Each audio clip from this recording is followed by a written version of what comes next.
Good evening, everyone. Welcome to the Haverhill Town Council Planning Committee meeting. I'll read my script before we start. Please note that this meeting is being recorded by the Town Council and where possible live streamed on YouTube. Please note that the recording device is sensitive and live stream may be recorded by third parties. So do not say anything you don't want recorded. If necessary, I will direct all recording in the room and live stream to be stopped, but generally I want to avoid doing that. So we will normally record everything except any item taken in closed session. Members of the public may also make their own recordings, but must follow our rules for doing so, including stopping recording when requested. Whilst we do not accept anonymous speaking at the back forum, please, members of the public who wish to speak but do not want their name published must please indicate this before saying your piece. Thank you. So item 1, which is apologies for accidents. Item 2, declarations of interest and requests for dispensation. Anyone? Councillors? No? Item 3, which is minutes of the previous meeting. Can I have close and a seconder to approve these minutes of the meeting held on the 20th of October? Councillor Martin and Councillor Cox. All those in favour, please show. Good.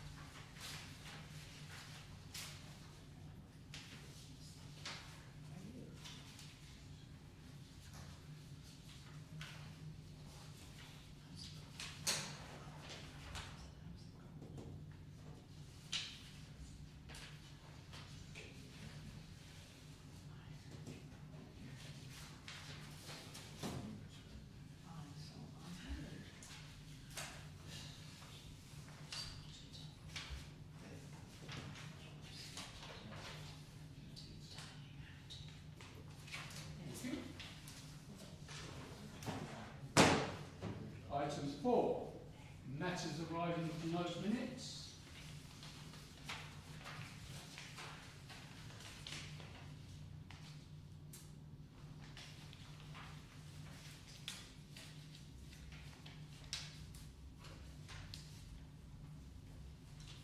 Two, 1, 8, please.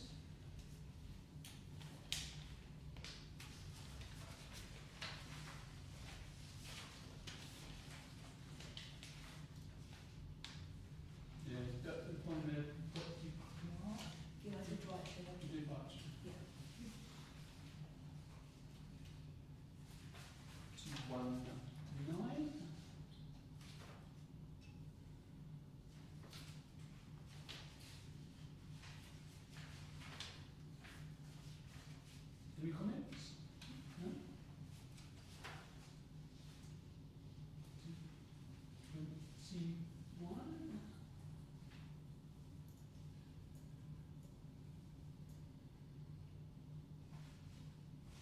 No. 22?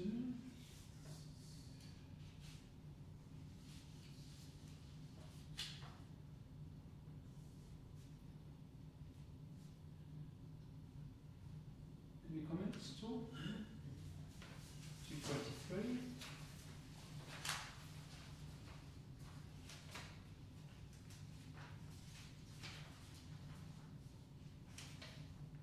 No. 224?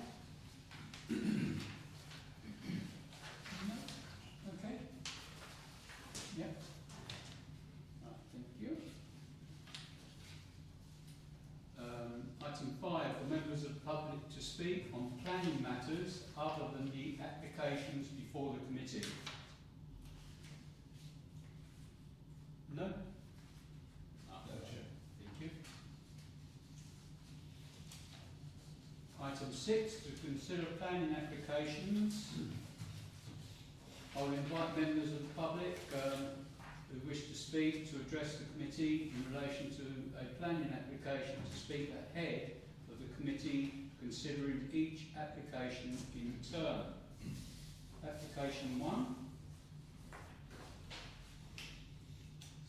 Oh, yeah, sorry. This is list A.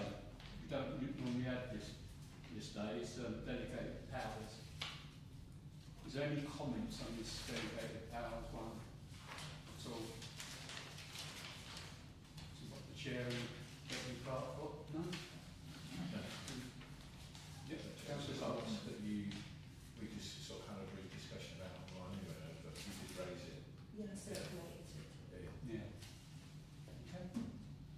Right, we'll go on to now to the applications for today, which is application 1, DC 25, 1576 HH, small a, roof canopy to the front elevation, small b, single storey rear extension, small c, first floor side extension, in brackets following demolition of existing greenhouse, small d, hardy plank boarding to existing elevations, small e, replace bay window with door on side elevation, small f, additional window to side elevation on ground floor. And this is Justine Tippler and Nira Odira. And this is 1 Cardinal Way. Is there any comments on this at all?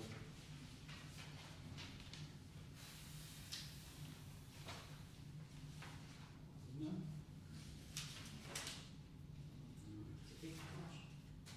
This is a 3 to 4 bedroom.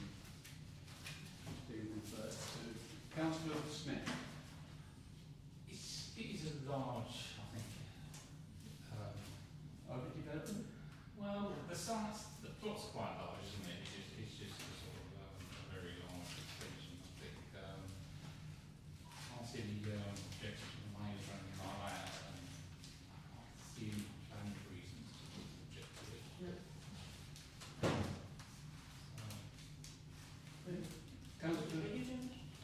Councillor Martin? No, I was just going to Right. So, do the next. Councillor Brown.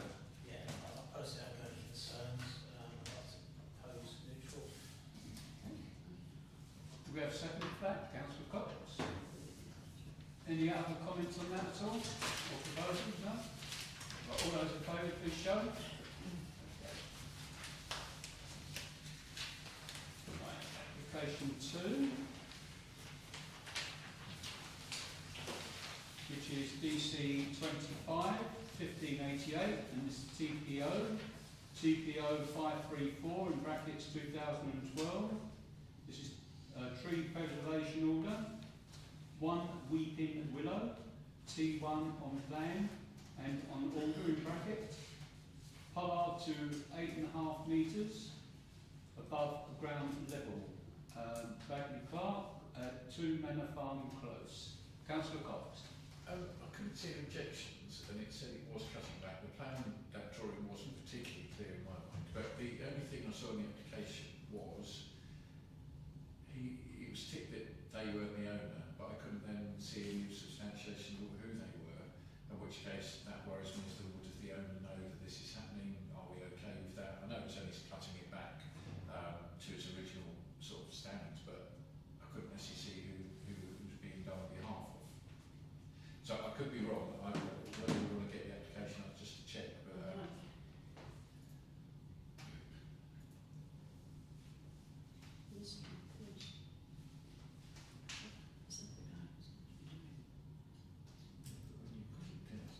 see.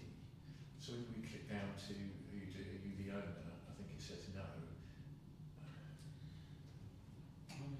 Councillor Smith. It's made to be, because that's the person's tree search are doing. Yeah, sorry, Chef, I couldn't substantiate. I think when I was going down who it was and what permission they had or whatever. So I don't know. I don't want to be objecting to it necessarily.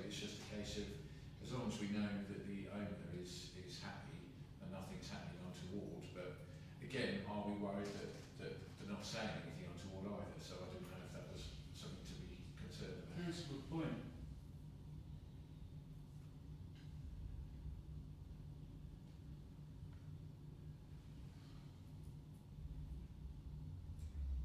Yeah, so it's And another- from the drawing, I can't imagine this is a company. Can you go up again, back up to, hold up, not too far, on the wording, it said, have you contacted the tree surgeon? He said, Can you go down a bit more? It says no for that. I don't spot that. Hold on, you might be going too fast for me. That's it, that might be useful to go up a bit, up, that's it, there. You might find it useful to contact tree surgeon for help with you finding appropriate work.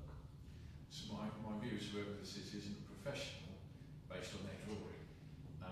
And that was the only concern I that was the only concern I had. I don't know whether we're worried about letting it go through without it being 100% clear who's doing the work and is the owner clear that this is happening. Yeah, especially when it says the owner is only contact and says no. See, the address says Burton End, doesn't it? That's for the person who's completing the form. Yeah, Yeah. yeah.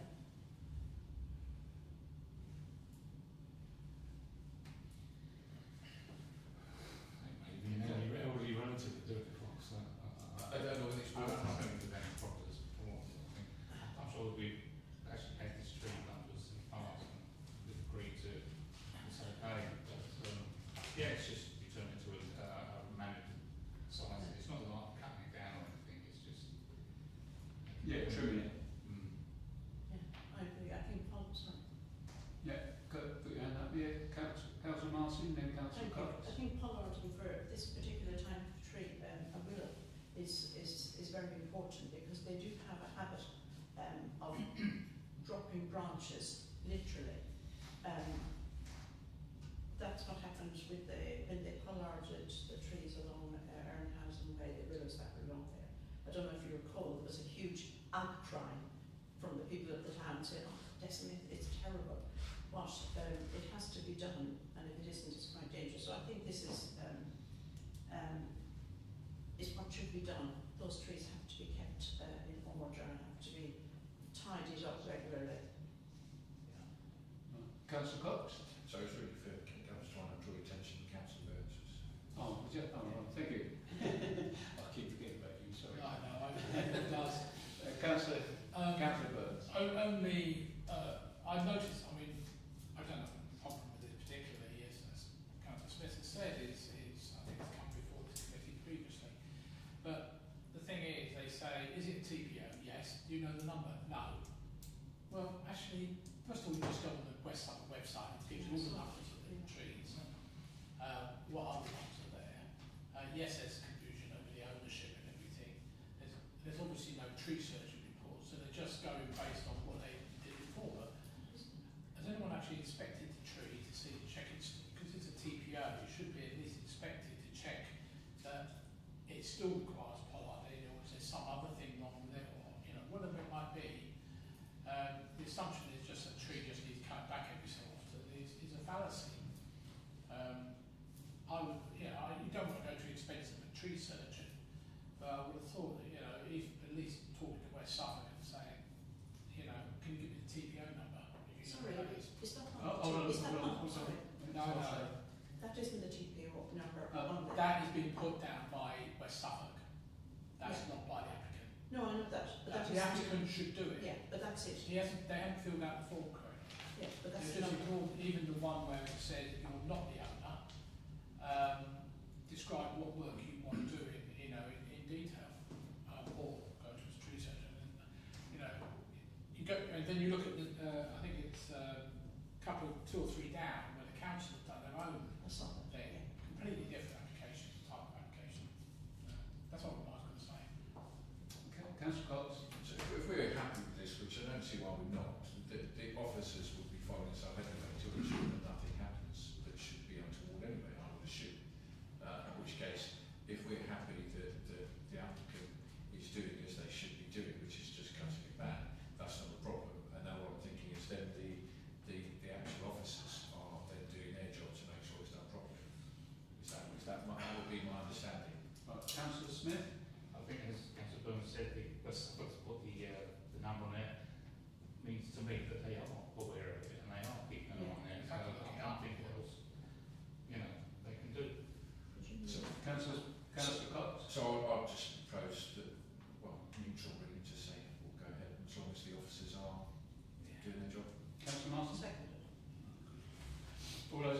the show? Okay. Application 3, which is DC 25 1646 FUL, change of use of land to storage and distribution, in brackets use class B8, to allow for the siting of 2-storey storage containers facilitated by demolition of existing outbuilding. And this is Mr. Andrew Wright of 4 Hollands Road. Councillor Cox. Storage contains fine, and I wasn't sure if it was going with the next one because I'm sure they make reference to this, but it's saying about Haverhill Road, land of Haverhill Road on the next one. But yeah, if it's just storage, I don't see any reason why we wouldn't support it. As long as, from what was in there, they follow all the expectations that's given, which is, I think, stated quite thoroughly, because there was a footpath they were concerned about. So as long as they follow all the expectations in preserving that footpath and so forth, then I don't think there should be an issue. Thank you. Councillor Smith. In a lot of these storage places, I think the fact that it is 2 stories, it's going to be quite high, isn't it? And if the houses behind are very close, and the land drops down, so they're going to be even more imposing, I think, on the houses behind. Again, I've got no objections of it. I mean, are they aware of it, the residents? But do we know? I mean, we know how many containers are there. Do we know like traffic movements on and off the site? Is that going to be an issue? Councillor Brown. Yeah, I think there's a whole load of trees behind there. You've got the railway line down there, so yeah, to be fair, I've got no issue. It's a big belt of trees between the two, so I'm pretty sure that the houses the other side wouldn't even know there's a good distance there. There's 2 containers, so Yeah, it's about attitude closing. yeah, exactly, yeah. I personally have any problem with it, so. Okay, can I propose a link? Councillor Cox. Neutral? Yeah. Can I second Councillor Brown? All those in favour, please show. Any against? Application 4, which is DC 25 1620 FUL. 1 commercial building, Class E, with associated works. This is Bates Hill Street Holdings, land of Homefield Road. I've, just for information, Suffolk Fire and Rescue Service records show that the nearest fire hydrant in this location is over the recommended distance from the proposed build site, and we therefore recommend that proper consideration to be given to the potential life safety, economic, environmental and social benefits derived from the provision of an automatic fire sprinkler system. And I notice there's a lot of office jobs going in this thing, so it looks really, really good to me. Councillor Cox, you put your hand up first, and then Councillor Brown. Councillor Smith. I did look through this, and I felt there was. You've just raised something. I think there was a lot of things raised. As long as they follow, various standards, they've got to follow this, got to follow that. I didn't see anything that was out of any concern, except I think on this one as well. They were talking about containers. They weren't necessarily stating what the containers were going to be used for. Now, one of the things I think they were worried about, without knowing, we give permission for things that could be then have environmental issues, whether it be noise or whatever else. So that was my only concern, without them stating what the containers were for. That makes it difficult for us to carte blanche go ahead and say, yeah, we're happy with what we do. Now, I'm pretty sure that was one. But Yeah, not this way. But basically, they said they didn't know what. It's basically the class of building.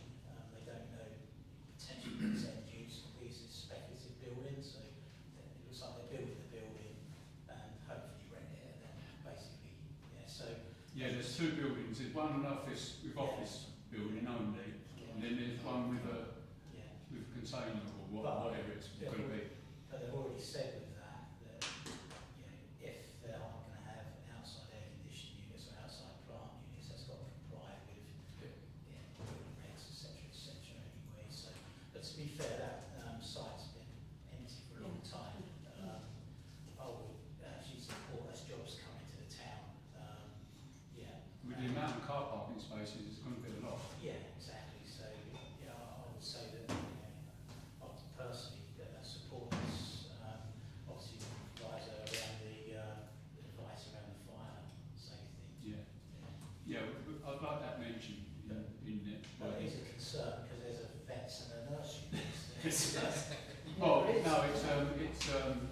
commercial now, is it? It's, It's offices. it's the Unity. Oh, is it? Right. Yeah. Still a nursery. Yeah, would you, because personally I would second it if you put welcome. I would like welcome because of the amount of jobs. Yeah, as I say, we've only got three things that we can normally say: support, neutral, or object. That's our three criteria. Yeah, that's true. So, I can Yeah. word it with the words support and welcome. yeah, Right, well I'll second that then. yeah. Thank you. Councillor Smith. Welcome the jobs. The thing I'm concerned about, the car park spaces are already there, and they're used by people that use the Puddlebrook. Not my concern is you're going to be losing this parking space for any future development that may go on the Puddlebrook. You know, I know there are plans in the offing for sort of like developing the area for sports recreation, stuff like that. And I think this may be a bit of spanner in the works for that.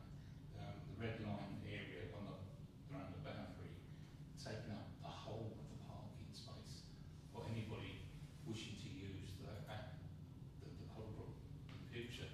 Well, if that's going to be done, shouldn't the Puddlebrook have their own parking area? But then you'll be taking up more space from the Puddlebrook, can't you? It's even more into the green area. And we don't want that. But is that land owned by the county? It's West Suffolk, you know.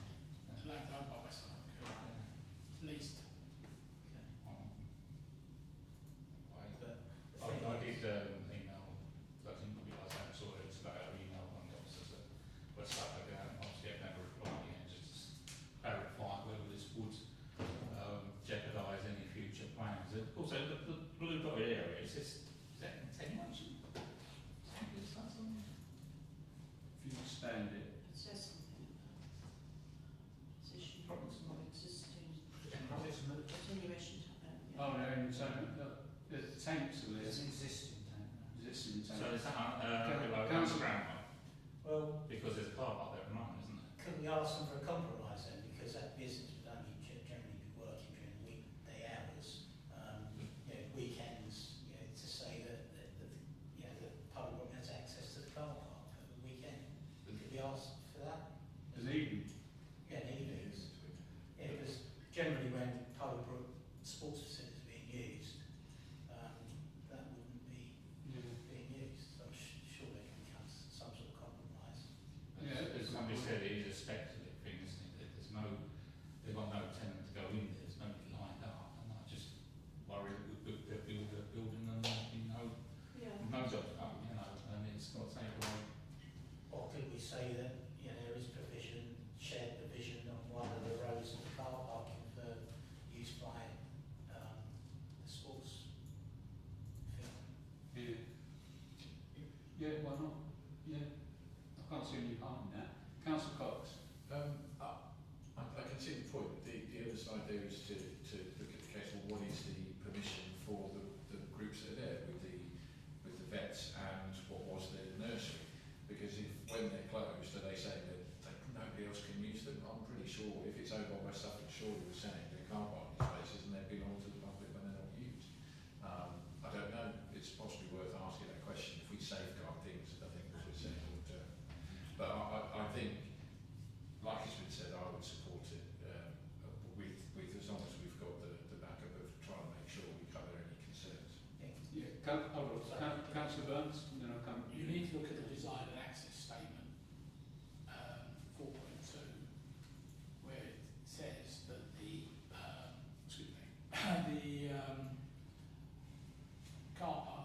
parking, it is owned by land, but it's under leases, and there's a head lease, which means a primary lease. So if you look under 4.2, it actually describes exactly the parking side of things.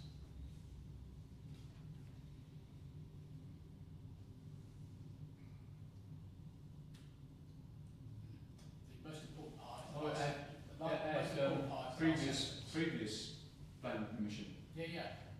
The sentence at the end of 4.2 is the important one. Basically means that's allocated to that red line site. So Oh, you right. can use If somebody is using it for public, that's a bit like anywhere else, a bit like Strasbourg Square. Residents are supposed to not park in Strasbourg Square, but they do.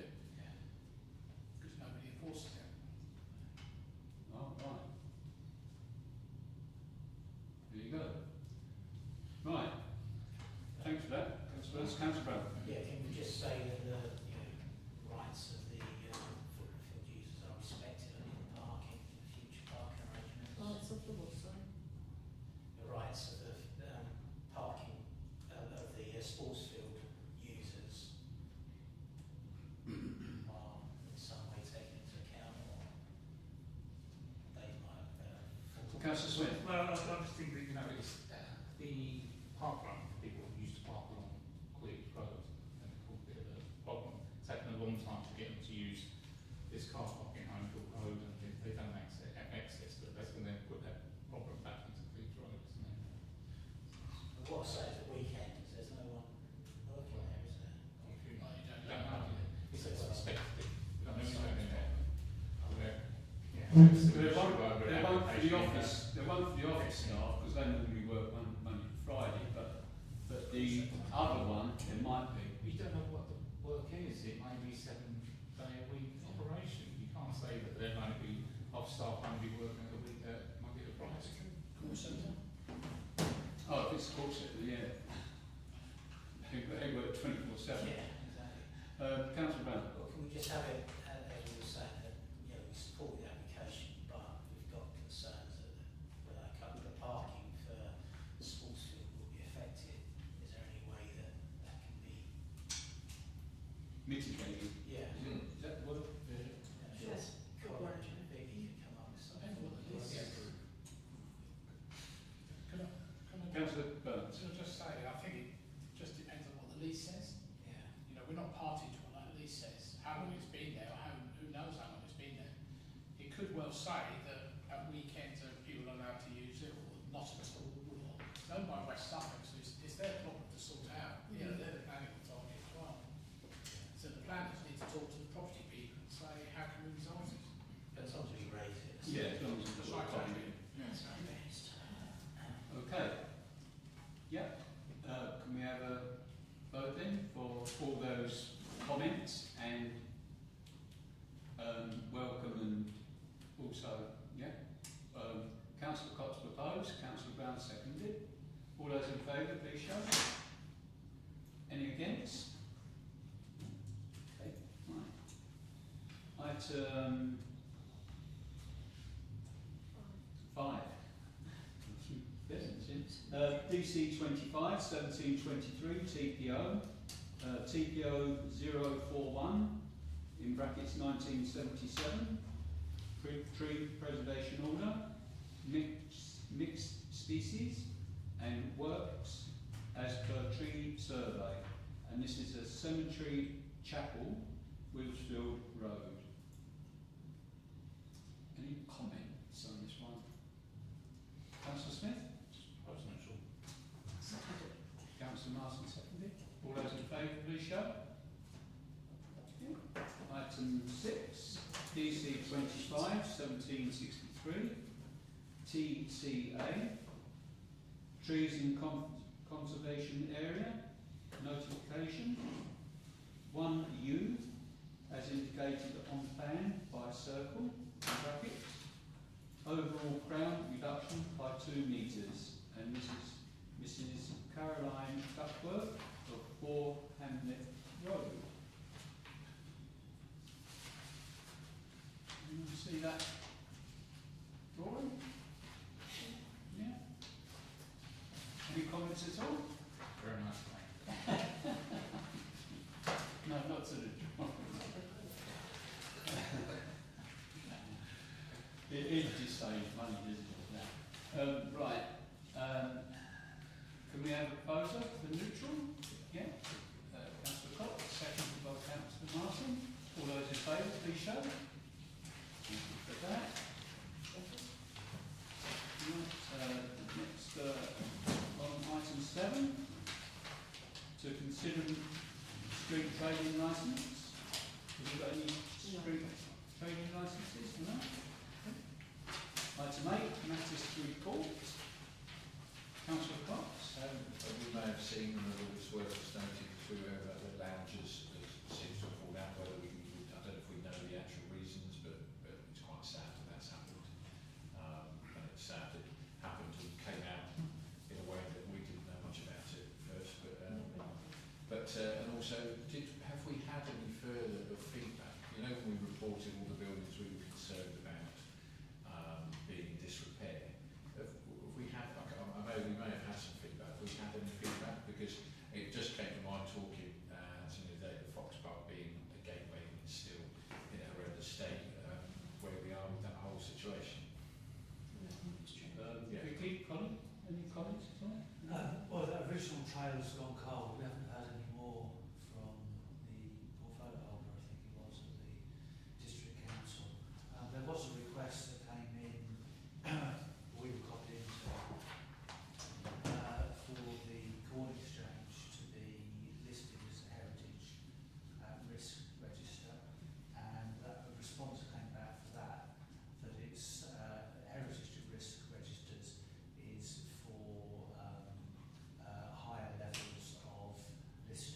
were you saying the last time it was looked at was 97, or when was No, that? no, no, that's the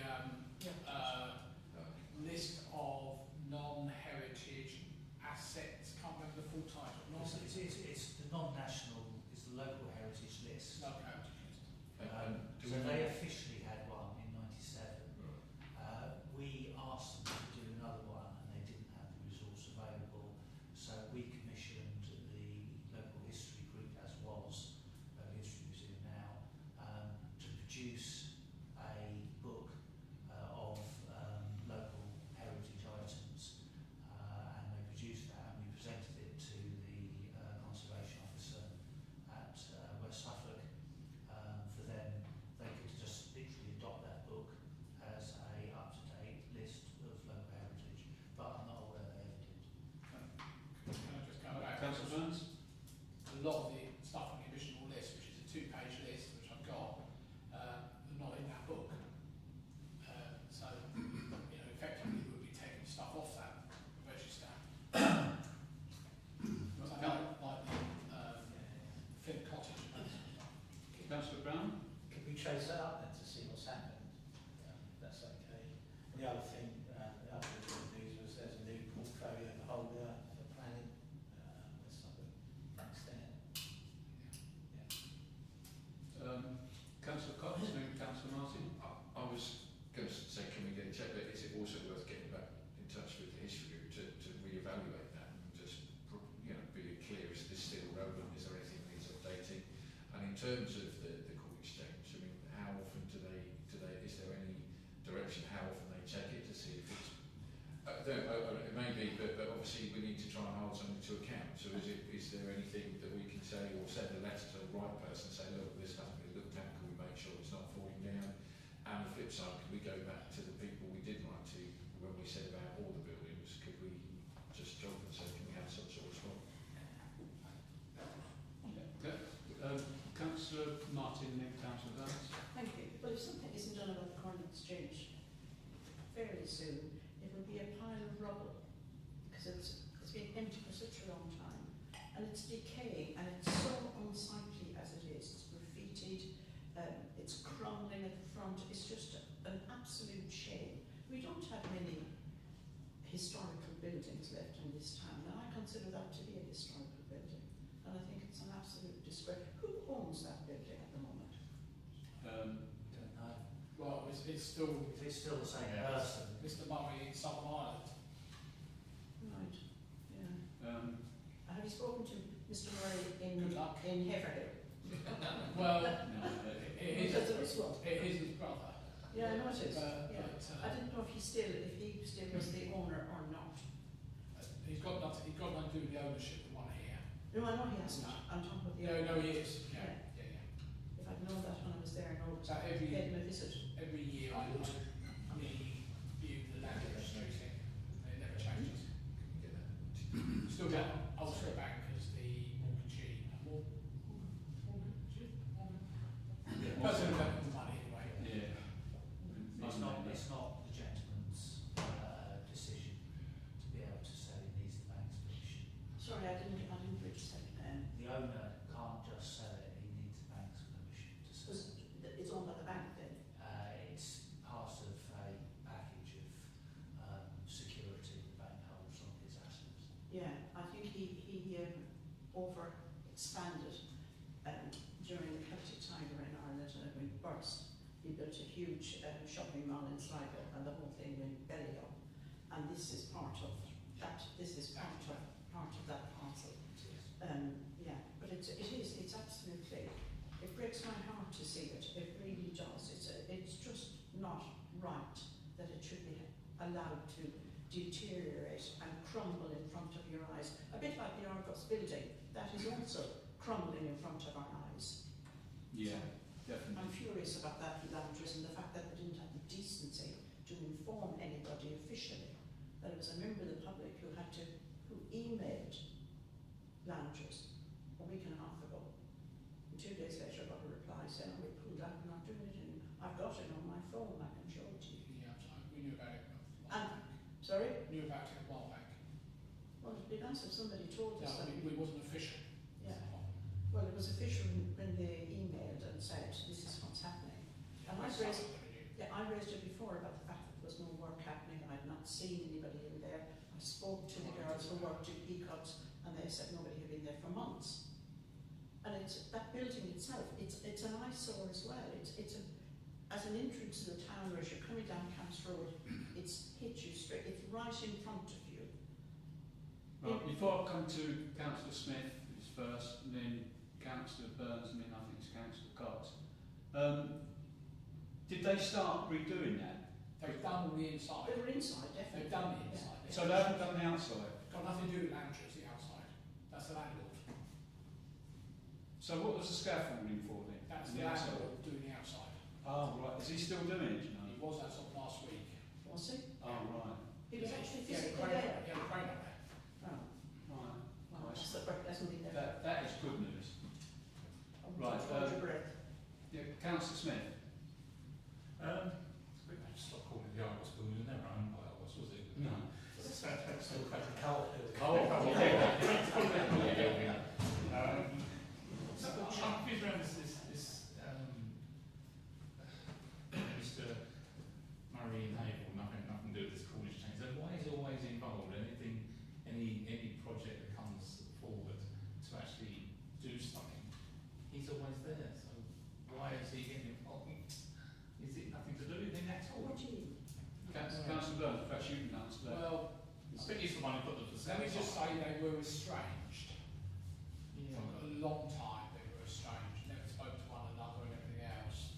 And then I think it came up, you know, we as a town council were trying to buy the place and we never getting any answers from the owners, even though kind of registered letters and, you know, apart from getting on the plane and going over there, you know, there's, well, could have said, well, you know, yes, I think they keep coming up with these glorious plans, but nothing ever comes of it.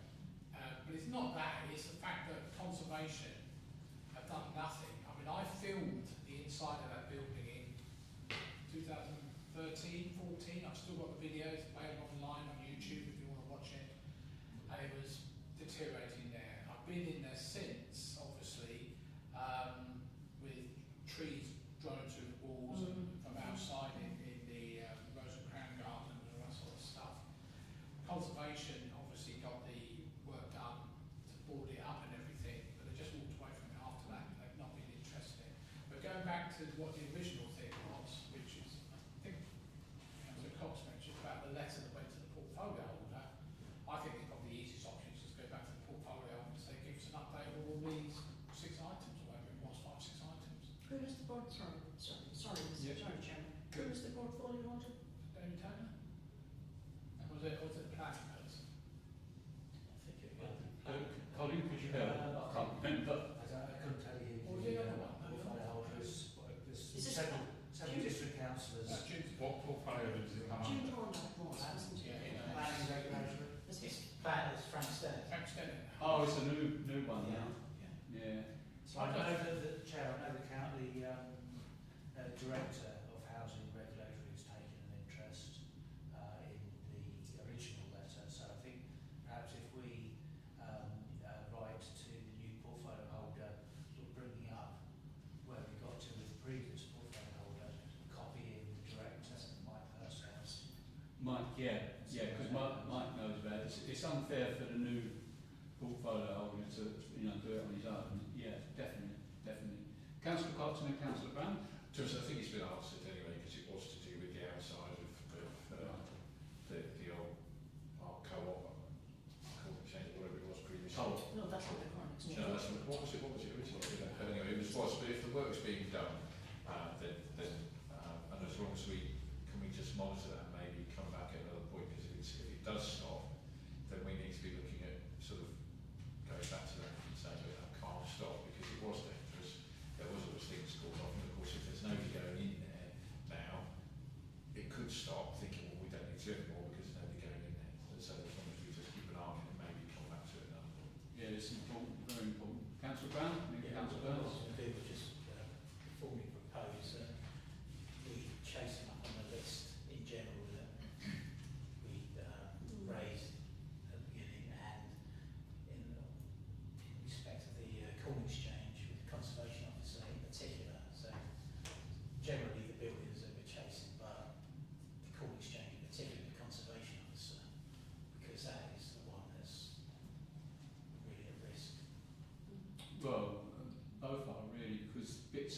off that building in High Street is not very nice, is it? But at least there's something being done, they're working on it at the moment. Yeah. Yeah, so you've got the corn exchange, unfortunately, that seems to be Yeah. bad.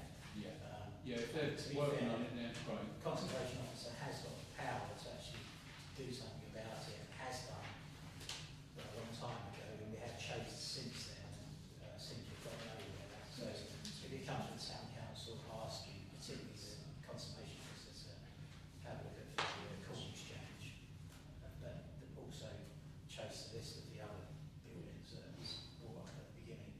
Okay. Right. Councillor Burns, then Councillor Well, I've Marshall. got the email thread. It was Richard O'Driscoll actually, Yeah. so who forwarded it on, but I guess when they do it. But the email which I sent at the time also is the fact that they were sort of coming back to us and saying, well, what do you want us to do with it? In terms, you know, do you want to put housing in it or something like that? And we never said that at all. What we said is, what are you doing to protect these buildings? So like the corn exchange, it's not up to us or them to look at something. Yes, we know there's no car parking, although they have a car park out back. Is what are they doing to protect the building from a conservation point of view? They never even answered that bit. They just came back and said, well, it's lack of external space doesn't allow us to do very much with it and all this sort of stuff. Well, there's nothing to do with that. It's a bit like Sturmer Arches. You know, they came back and said the same thing. What do you want us to do with it? Well, actually, keep it repaired. You know, what are you going to do? Put some flats inside the commons or something. You know, is that what you propose? You know, that's he was looking at it from a housing point of view, which is ridiculous. Yeah, we would do, because that's his I know, photo. but We got in touch with the wrong person But there. like what's his name? Purse House. Purse House was the one who actually wrote back. So I think we should go back to that and say, well, where's the Yeah, update? Colin said that. Did we ever go back on that at all, that email? No. There was a few bits of backs and forths, but it went cold. No. So the question being asked is actually Jimmy Still Arches is another one, so Yeah. so much is another one. I literally yesterday looking through British newspaper archives again. I was scrolling through Haverhill Echoes just to see if there was anything in there. But all around about 1970, there's a lot of chat of people about the fact the Arches. It says the Arches are owned by the council. Obviously at that time it's Haverhill Urban District Council. But, you know, we have a council here, West Suffolk, who said we own the two outer arches but not the middle one. You know. And you can't win. Right. Councillor Brown's proposed that, all the wording and what have you.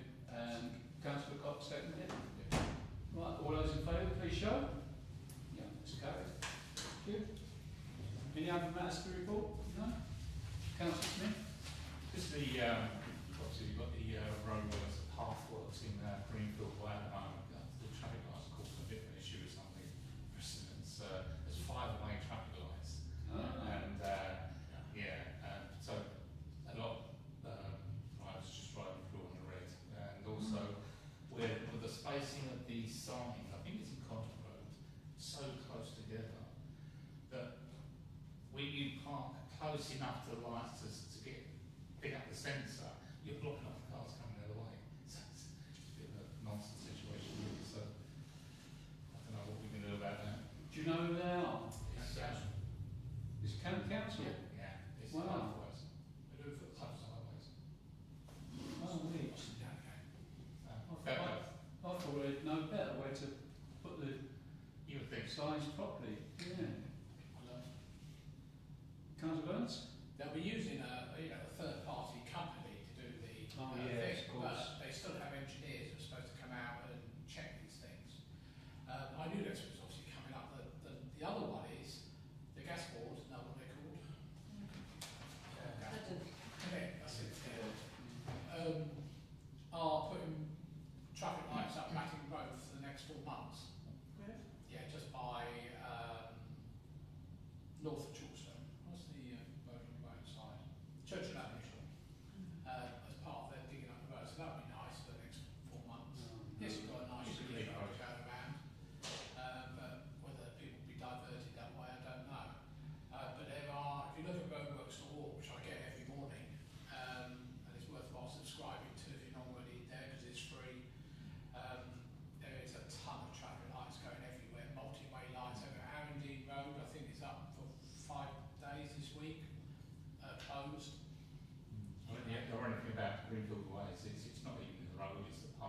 No, they're doing a path. Bradford Park, Haverhill Road closed off for I know. pedestrians and safety.